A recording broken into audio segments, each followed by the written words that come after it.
You have an idea. You want to tell it to the world, but you don't know where to start. That's where Anchor comes in. They have the tools for you to edit, produce, and record your idea right from your phone or computer. It's the easiest way to reach and grow your audience. They publish for you to Spotify, Apple Podcasts, and all major platforms. And to top it all off, they match you with advertisers so you can earn from your passion and your wonderful idea. So tell me, what are you waiting for?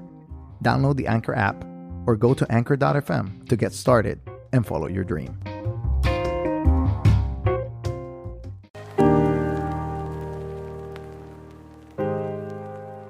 Gerardo, ¿de dónde eres?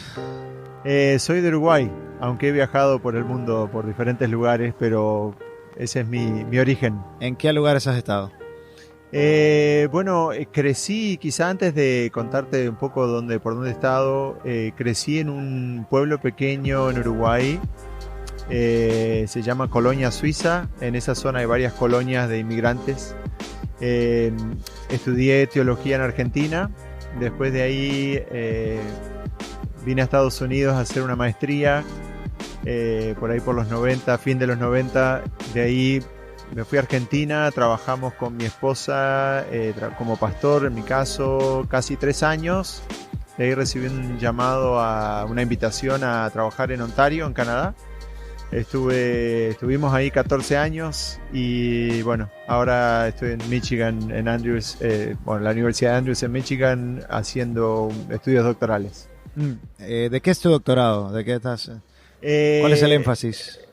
El área es teología sistemática, así que los que estén escuchando eso, busquen en Google para tratar de entender qué es teología sistemática, pero más bien el estudio de temas, estudios más temáticos, doctrinales, y llegué con la intención, el área general que me interesa es eclesiología, que es la doctrina de la iglesia.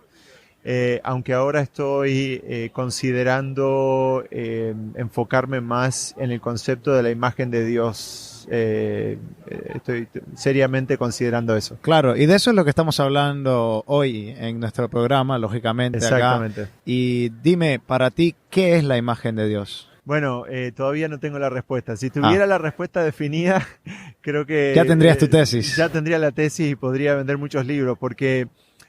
a través de los siglos se ha escrito y se ha hablado mucho acerca de la imagen de Dios. Hay diferentes maneras de abordar este tema. El problema es que, no sé si problema, pero en la Biblia explícitamente no aparece muchas veces la frase imagen de Dios. Solamente algunas veces en Génesis, alguna que otra en el Nuevo Testamento y no más.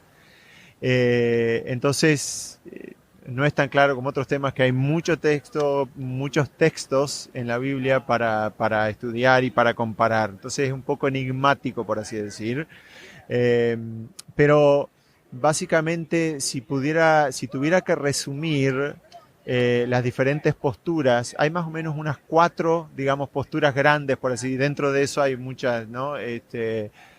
Subposturas, pero una es la postura más bien ontológica, la idea de que la imagen tiene que ver con ciertas cualidades del ser, que quiere decir que en cierta sea la capacidad de la razón o lo que fuera.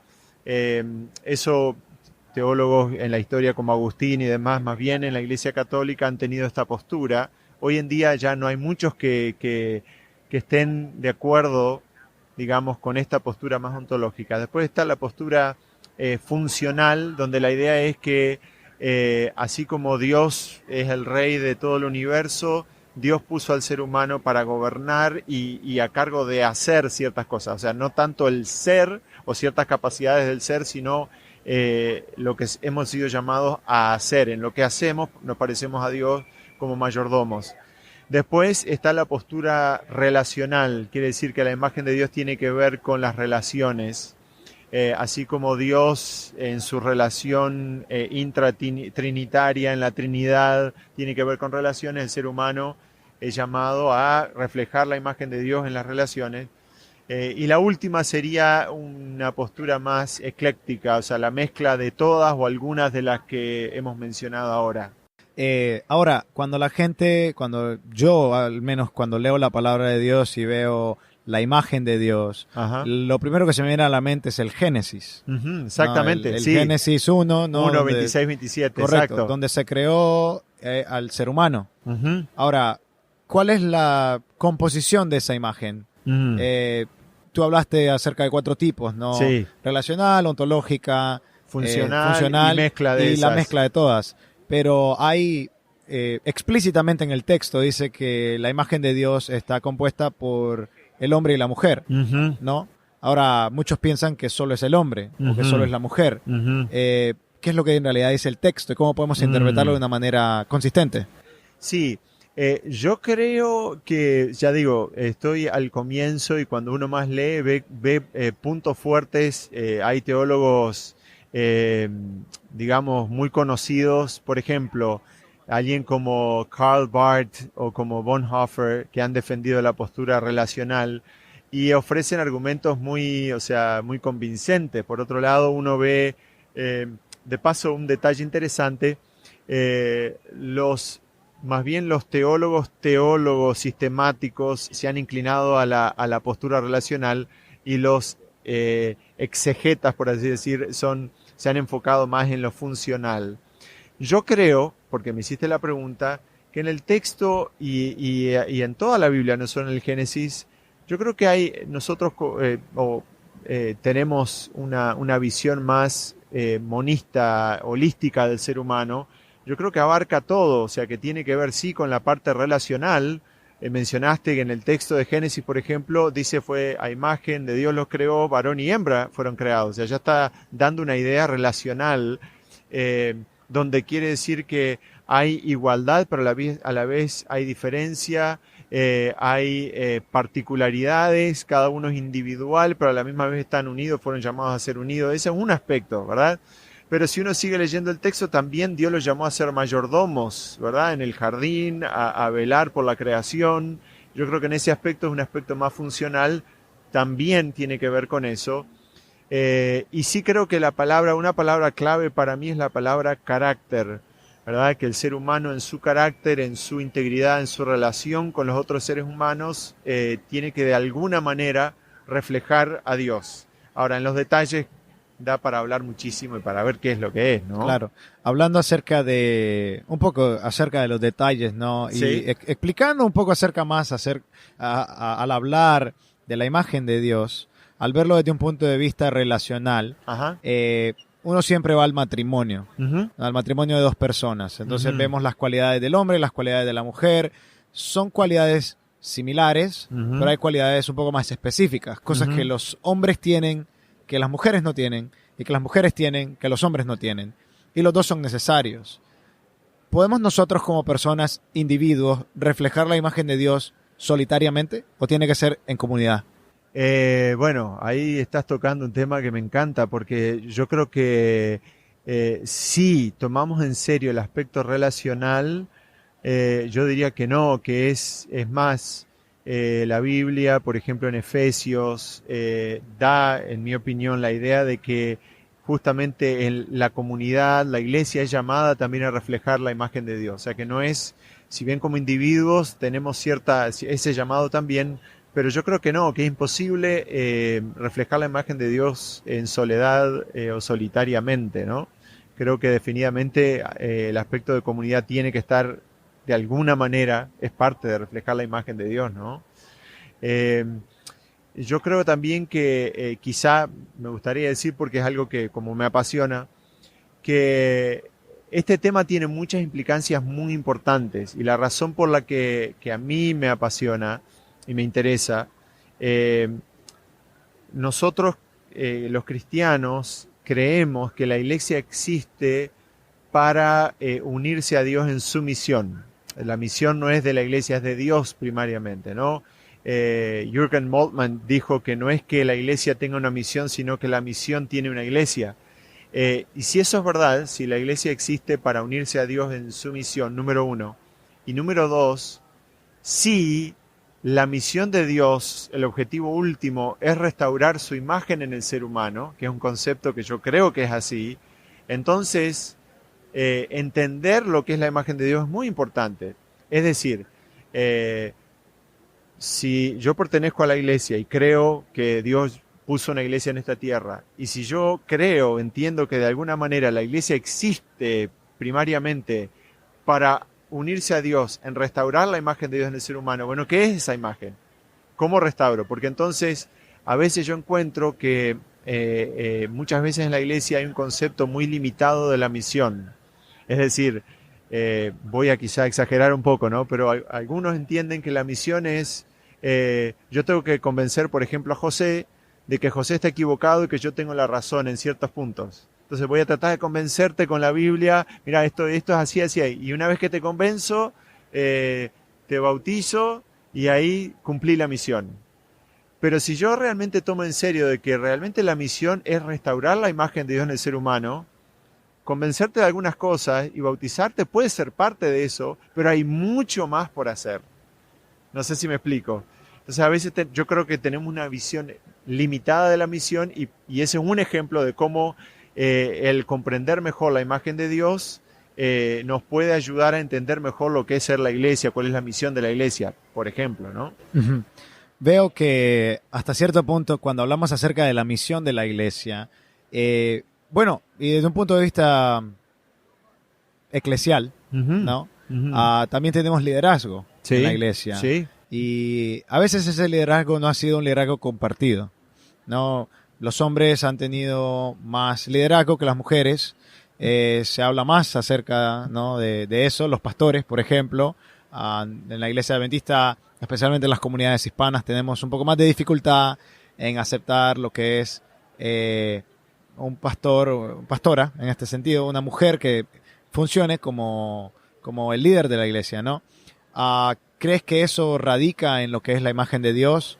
Yo creo que lo que sí te puedo decir antes de llegar a conclusiones específicas es que definitivamente comprender, a ver cómo decirlo, yo creo que el concepto de la imagen de Dios como era al principio y pensar que la misión de Dios es restaurar eso, tiene incluso implicancias en cuestiones de liderazgo.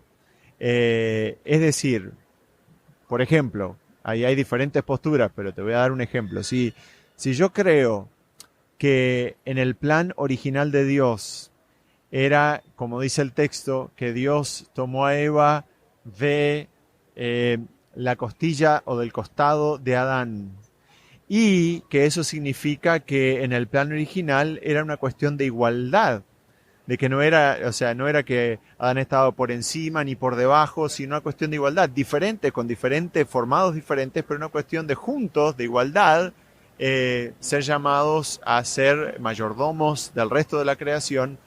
Entonces, por supuesto que eso debería tener implicancias, consecuencias en cómo veo el liderazgo del hombre y la mujer. No sé si me explico. Entonces yo creo que sí hay una conexión, ya digo, estoy al comienzo de mi estudio, entonces tampoco quiero llegar a conclusiones antes de estudiar el texto o los textos. Pero sí, definitivamente creo, contestando a tu pregunta, que hay conexiones, y de ahí viene que para mí entender mejor la cuestión de la imagen de Dios tiene implicancias para un montón de aspectos de la iglesia. La misión es una, liderazgo es otro, discipulado es otro. Si el discipulado, otra vez, al final del camino del discipulado está el restaurar la imagen de Dios, entender lo que es esa imagen nos debería orientar en lo que es el discipulado. Yo a veces escucho muchísima gente hablar ahí ahora en ciertos lugares del mundo donde el tema del discipulado está muy así en boga, ¿no? Discipulado,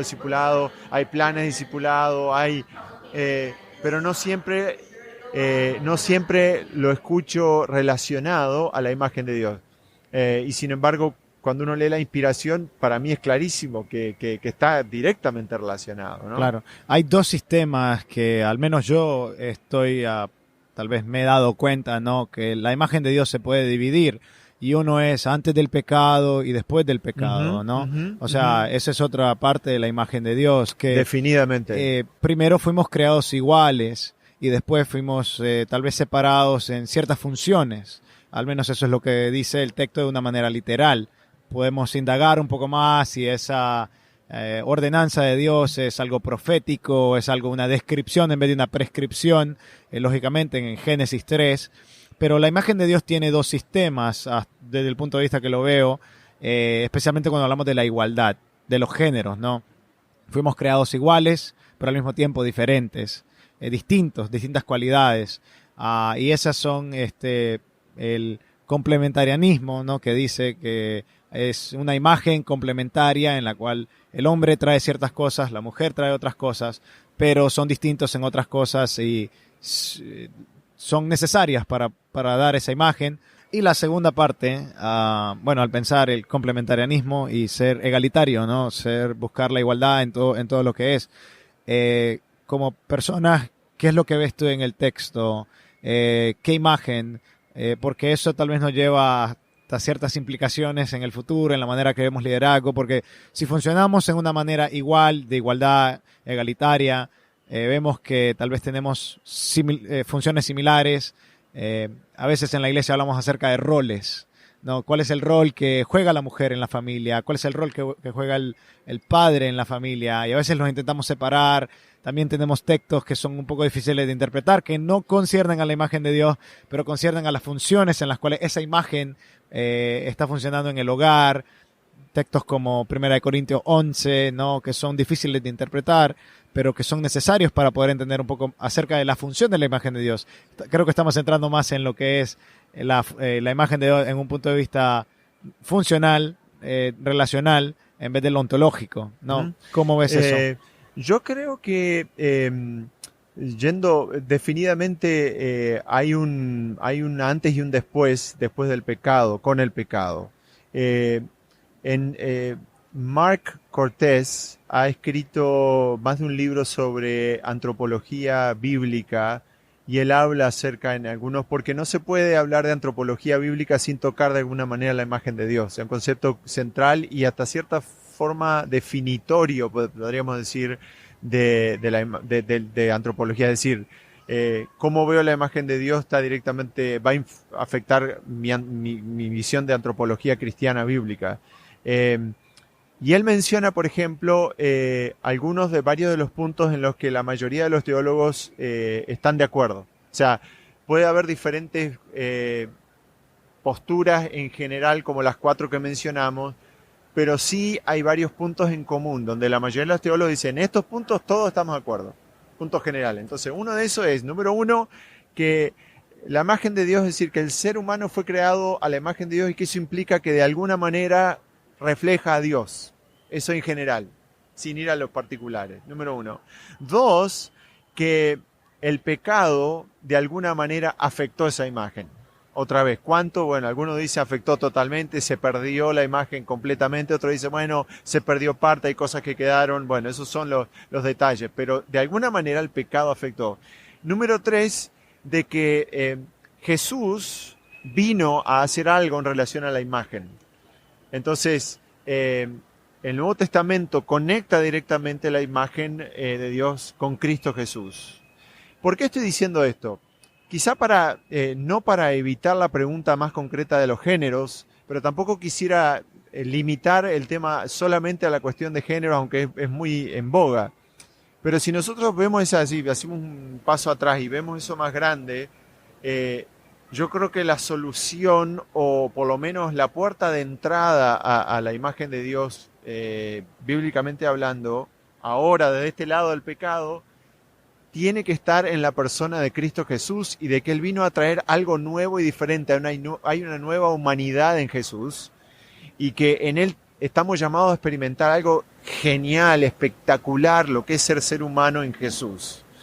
Y yo creo que nosotros tenemos una visión de la iglesia que es tan post-Constantino, tan afectada por los cambios que hizo Constantino, que no nos damos cuenta que aunque criticamos ciertas cosas en Constantino, todavía hacemos y pensamos iglesia en forma, o sea, muy constantiniana, si lo puedo decir de esa forma. Es decir, en relación a ir a un edificio, a tener bancos, a tener gente liderando en el frente. Y yo creo que en Jesús hay una visión completamente nueva de lo que es el liderazgo. En ese sentido me gusta mucho lo que dice, por ejemplo, Darius Yankovic, cuando él habla de que, ¿no? De que, o sea, en Jesús es tan nueva, es tan distinta la visión del liderazgo, que es de servicio, es de humildad, es de entrega. Es decir, que volviendo a la cuestión de los géneros, nosotros tendemos a ver liderazgo como posición de autoridad, el que está arriba, el que gobierna. Jesús vino a mostrar todo lo opuesto, es el que está, el que sirve, el que se humilla más. Entonces muchas de las cosas que a veces dan vuelta, discutimos, ¿será que tiene la autoridad para la mujer para hacer? Bueno, pero si entendemos el liderazgo en el concepto de Jesús, es quién sirve más, quién es más humilde. Y eso se aplica, yo creo que en el hogar también. Como decías, estoy muy de acuerdo. Yo también, al ser hispano, en nuestras culturas hispanas ha habido muchísimo machismo, donde el hombre es el que manda, el que se sienta, el que le traen el plato a la mesa. Un concepto totalmente opuesto, a mi manera de ver, a veces a lo que es el concepto de Jesús, de servir. Jesús no dijo, mejor dicho, él dijo, no vine para ser servido, sino para servir. O sea, él sería el que se levanta y le sirve el plato a los que están sentados, ¿no? Entonces yo creo que en Jesús hay un concepto totalmente radical, revolucionario de lo que es ser humano. Y yo creo que si nosotros realmente buscamos ese camino por medio de Jesús, habría cambios que a veces quizás no estamos listos para hacer, pero que deberíamos hacer, ¿no? Está bien.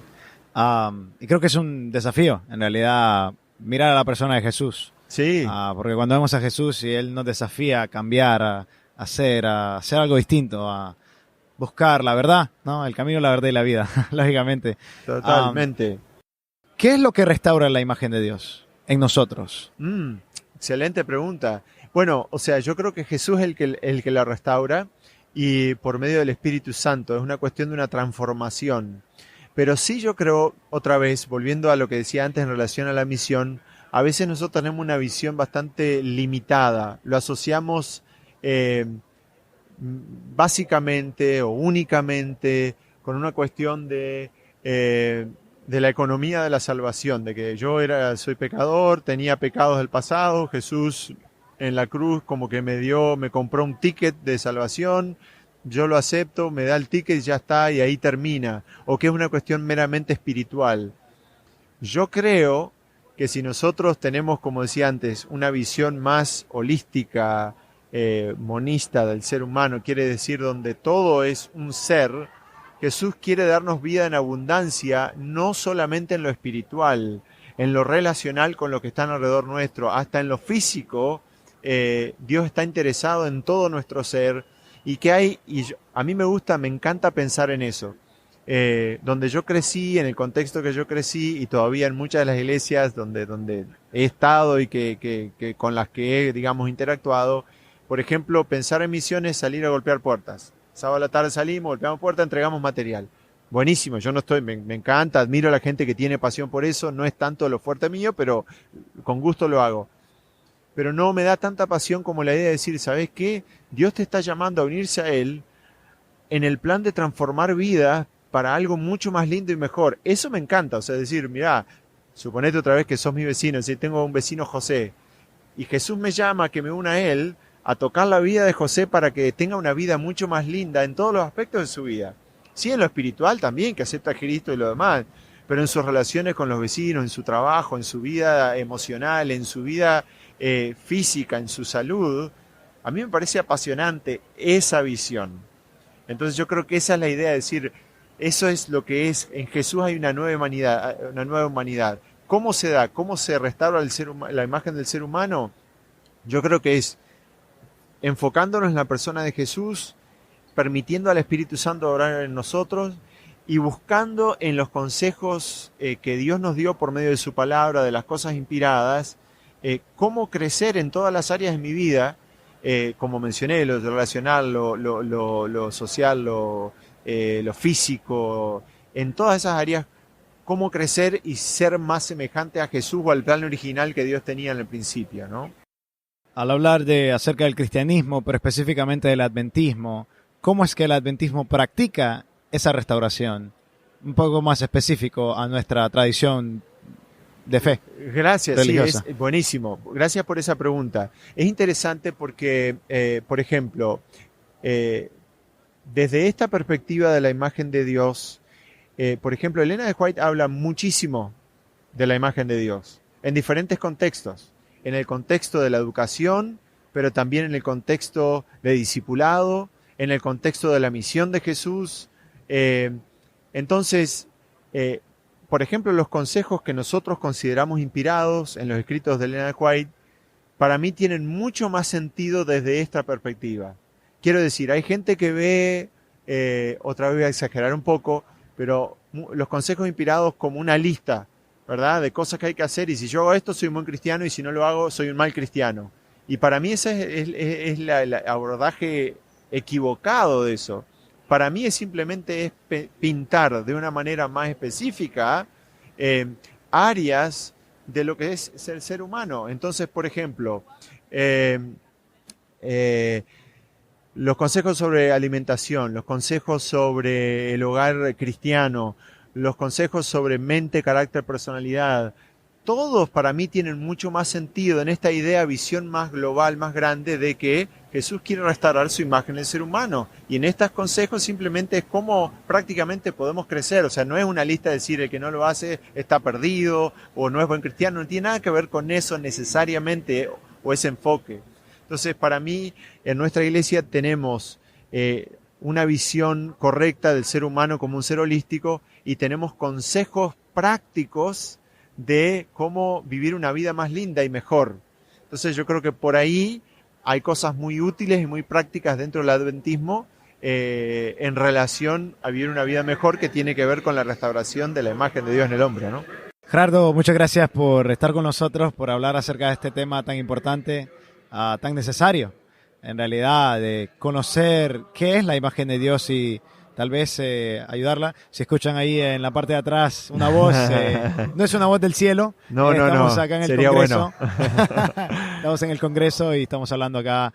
Pero siempre al final de nuestro programa le dejamos la última palabra a nuestro invitado. Así que cualquier cosa que nos quieras decir, sí, es tu momento. No. Bueno, antes que nada, gracias José. Lindo verte por acá después de un tiempo y gracias por la invitación. Y pienso en las palabras de Jesús cuando dijo: he venido para que tengan vida y la tengan en abundancia. Mi oración por mí mismo, por mi familia, por mis amigos y por mi iglesia es que Dios nos ayude a comprender más claramente qué es tener la vida abundante en Jesús. Yo creo que hay muchos cristianos que están súper amargados y que creen que porque están haciendo ciertas cosas están camino al cielo, y puede ser que lo estén, pero yo creo que hay una vida preciosa en Jesús y eso es lo que significa la imagen de Dios en el ser humano, y ojalá que cada vez más cristianos experimenten esa vida abundante en Jesús.